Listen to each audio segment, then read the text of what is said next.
Assalamualaikum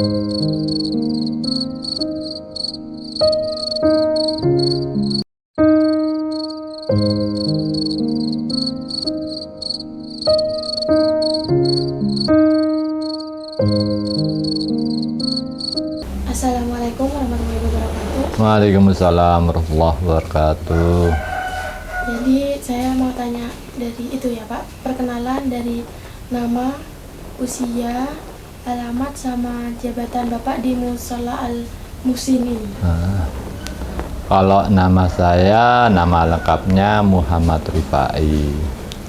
Alamatnya di Jalan Dr. Subandi, RT 1, RW 2, Lingkungan Kerawan Atas, Jember Lor. Kalau toh rumahnya nomornya 16. Kalau toh usia saya sekarang sudah 63. Ketepatan di kegiatan Langgar atau Mushola Al-Muhsin ini saya oleh masyarakat kok dipercaya sebagai pengurus dalam artian ya takmir Mushola Al-Muhsin itu. Jadi masyarakat kok menunjuk saya. Ketepatan juga mushola ini pendirinya juga Mbah dulu, yang namanya Mbah Muhammad Sulaimin atau Mbah Ratimun. Terus memang yang menjadikan takmir itu almarhum Bapak, terus berlanjut ke saya bersama saudara itu. Bagaimana sih Pak latar belakang dibangunnya Mushola Al-Muhsin ini? Kalau orang-orang tua dulu sederhana sekali. Istilahnya mendirikan langgar atau mushola itu awal mungkin untuk ya biar sholat itu bisa jadi satu di langgar ya, bisa berjamaah ya kok. Terus alhamdulillah masyarakat waktu itu juga antusias, jadi bisa berjamaah bersama-sama dalam kegiatan-kegiatan keagamaan, juga bisa bersama-sama di langgar tersebut pun sampai dengan sekarang. Jadi pada prinsipnya untuk meningkatkan iman dan takwa khususnya bagi keluarga dan masyarakat sekitar, saya kira itu. Apa sih Pak alasan dan asal-usul dibangunnya Mushola Al-Muhsin ini? Kalau alasannya itu tadi untuk meningkatkan ketakwaan Islam dan iman kita pada Allah, jadi bisa melaksanakan kewajiban-kewajibannya bersama-sama di langgar Al-Muhsin ini. Kalau toh alasannya itu. Terus kalau latar belakangnya itu tadi ya, biar kegiatan itu bisa berkumpul, biasanya begitu. Baik dalam kegiatan wajibnya atau kegiatan-kegiatan sunnahnya, biasanya begitu. Mushola Al-Muhsin ini didirikan tahun berapa Pak? Persisnya saya nggak tahu persis. Yang jelas kurang lebihnya antara tahun 50-an pun lebih sedikit, apa 52, apa 53 gitu. Masalahnya saya berdasar pada mengatakan bisa tahun-tahun itu ya berdasar pada keluarga, saudara-saudara, baik keluarga ataupun di lingkungan langgar ini ya, itu yang usianya 80-an itu pun mengaku mengaji di langgar ini. Jadi dulu langgar ini ya masih langgar gedek sederhana. Jadi langgar gedek, bawahnya itu namanya pelopo. Pelopo itu jadi bambu yang dipecah-pecah-pecah melebar, itu untuk dasar. Jadi mancik begitulah ya. Jadi biar tidak nempel ke tanah. Jadi seperti ranjang atau ditan, mancik, terus di atas kasih atap, itu awalnya. Acara apa aja yang biasanya diselenggarakan di sini Pak? Kalau acara rutinannya yaitu salat-salat rawatib, khususnya Isya maghrib, isya, subuh.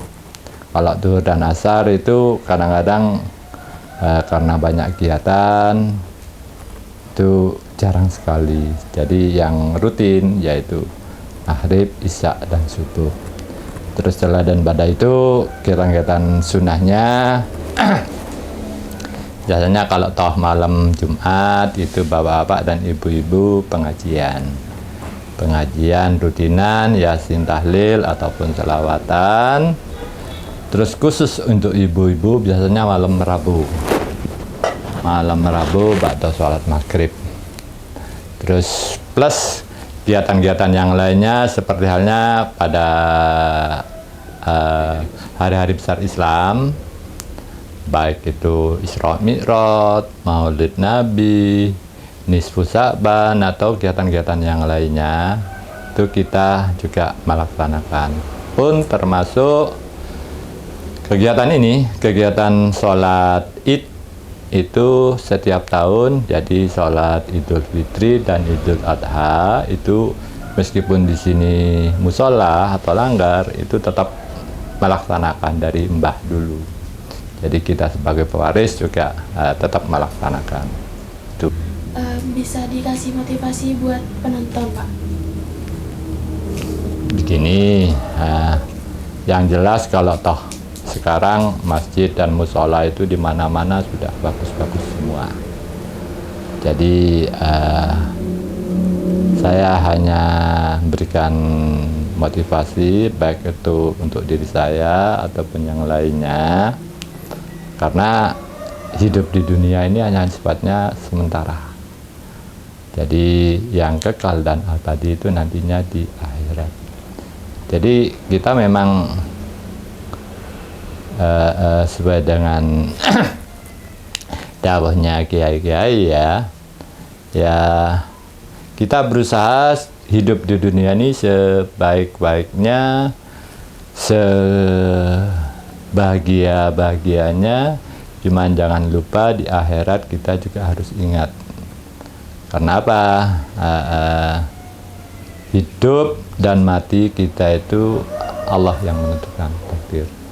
Jadi selama kita masih hidup, monggo kita persiapkan baik kehidupan di dunia ataupun kegiatan persiapan di akhirat. Khususnya apa yang menjadi kewajiban kita sebagai hamba Allah, sebagai umat Muslim, sebagai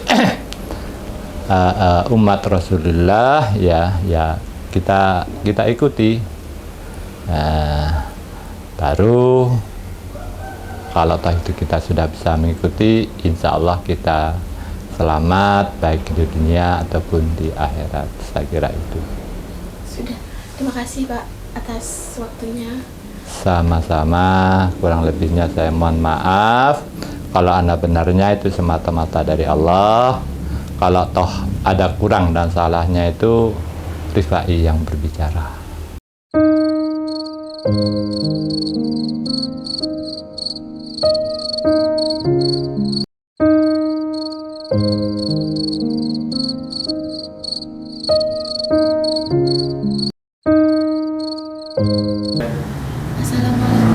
Waalaikumsalam warahmatullahi wabarakatuh.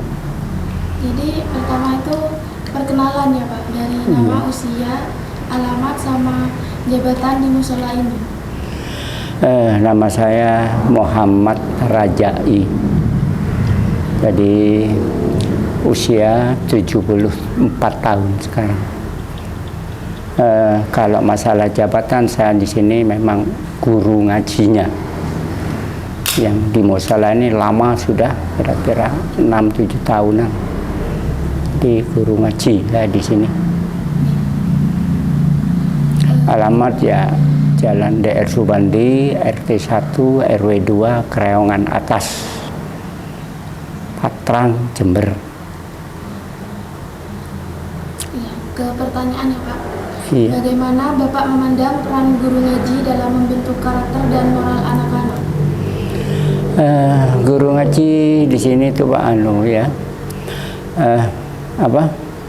sekarang kan zamannya kayaknya ngaji itu dinomor 2-kan karena lebih mementingkan pendidikan sekolah. Tapi di sini saya kira banyak membantu anak-anak yang ngaji di sini. Kan saya selain membaca Al-Quran itu kan saya beri pendidikan kayak menghormati orang tua, masuk ke rumah harus salam, dan ke sini harus juga salam dengan saya. Jadi itu pendidikan itu banyak membantu di pendidikan umum gitu di sini. Apa tantangan utama yang Bapak hadapi dalam mengajar ngaji, terutama di masa sekarang ini, Pak? Begini, Pak ya, masalahnya sekarang dengan era kemajuan dari telekomunikasi ini, banyak anak-anak itu yang kadang-kala di rumah banyak bermain HP dan lain sebagainya, sehingga bacanya di Al-Quran itu kayaknya lebih penting dia itu belajar itu daripada belajar Al-Quran gitu.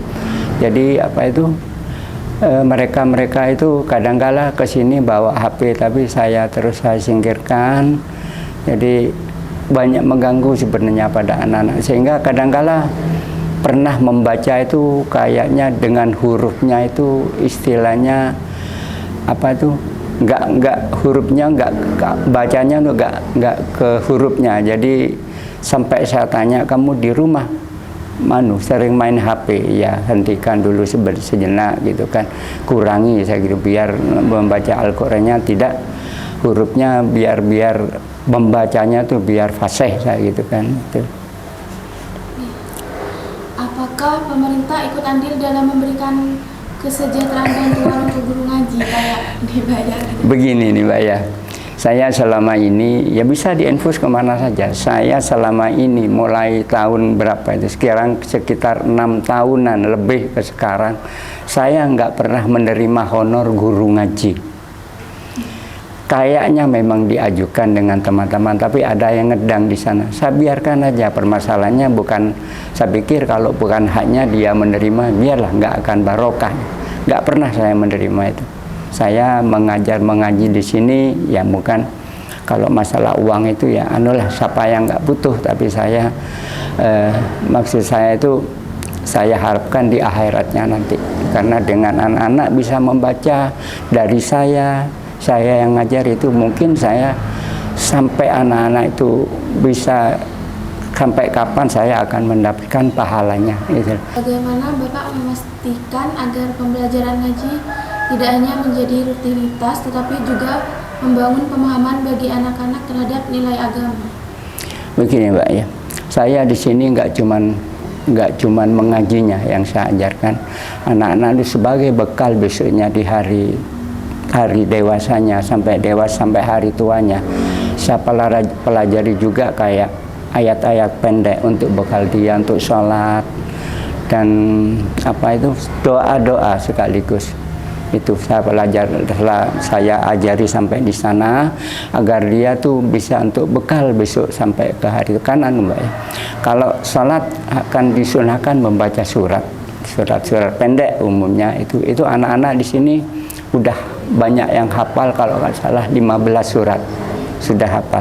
Dari yang kecil pun sampai yang mungkin yang baru Quran besar sudah hafal anak-anak 15 surat dari bawah, dari An-Nas itu ke belakang, itu sudah hafal semua. Jadi dia bekalnya dia untuk besok di hari depan, hari dewasanya dia bisa dibatalkan untuk sholat itu. Dan selain itu doa-doa untuk masuk ke rumah, doa tidur itu saya pelajari. Juga sholatnya, selain sholat sunnahnya, sholat wajibnya itu saya ajari semua. Bagaimana tanggapan Bapak terhadap perubahan pola pikir generasi muda terkait agama? Begini Mbak, sekarang agama utamanya pelajaran mengaji ini ya kayaknya sudah dinomor 2-kan. Jadi lebih baik mementingkan sekolah, padahal membaca Al-Quran itu adalah satu hal yang, jangankan membaca, mendengarkan aja. Kalau itu mendengarkan secara betul-betul mendengarkan, dia tuh akan dapat pahala, apalagi yang baca gitu loh. Jadi sekarang kayaknya orang anak-anak di sini ya Begitu hatam 1 kali bacanya masih kurang fasih, sudah minta berhenti. Saya pun nggak bisa mencegah masalah itu, karena mengaji membaca Al-Quran tidak bisa dibaca kayak orang membaca buku atau koran. Jadi Quran itu pemahamannya, bacaannya harus keluarnya di lidah itu di mana, di ujung lidah, di tengah atau di tenggorokan itu. Jadi sekarang kayaknya masalah pembelajaran agama Islam atau ngaji itu agak dinomorduakan lah. Lebih penting pendidikan sekolah daripada pendidikan agama. Permasalahannya itu harus imbang. Jadi selain sekolah umum bekalnya untuk dia hidup, dan pembelajaran agama atau ngaji dan lain sebagainya, itu pembekalan dia besok di hari akhirat. Itu yang saya pikirkan ke sana. Permasalahannya kayaknya begitu hafal hatam 1 kali itu sudah anak-anak sudah minta berhenti. Saya pun nggak bisa mencegah, karena menurut saya sebenarnya bacanya masih kurang fasih gitu, kurang bagus. Jadi sebenarnya harus diulang gitu. Bagaimana Bapak menciptakan lingkungan belajar yang inklusif bagi semua murid tanpa memandang perbedaan latar belakang